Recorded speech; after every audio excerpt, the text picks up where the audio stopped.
দাদাগিরিতে বহু বছর আগে একটি গুগলি প্রশ্ন এসেছিল, এক ব্যক্তি মারা গেছেন এবং ডেথ সার্টিফিকেটে মৃত্যুর কারণ লেখা হয়েছে প্লেন ক্র্যাশ, অথচ সেই ব্যক্তি জীবনে কোনোদিন প্লেনে ওঠেননি। এটা কিভাবে সম্ভব? এই প্রশ্নটা আজ বাস্তবে পৃথিবীতে উঠে এসেছে। নিয়তি বোধহয় একেই বলে।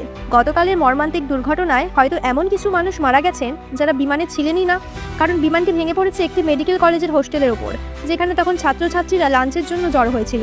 আমি হয়তো বলছি কারণ প্রতিটি নিউজ চ্যানেলে এক এক রকম খবর দিচ্ছে। ইতিমধ্যে আমরা জেনে গেছি বিমানের যাত্রীদের মধ্যে একজন ছাড়া বাকি সকলেরই মৃত্যু হয়েছে।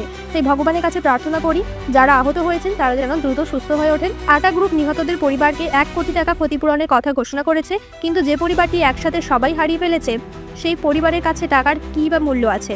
সোশ্যাল মিডিয়ার দৌলতে হয়তো অনেকেই দেখে ফেলেছেন সেই পরিবারের গল্প, যেখানে একজন স্ত্রী ভারতের ডাক্তারি পেশা ছেড়ে স্বামী ও 3 সন্তান সহ লন্ডন পাড়ি দিচ্ছিলেন একসাথে।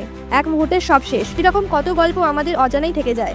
যারা স্বপ্ন দেখেছিলেন আকাশ ছোঁয়ার, সেই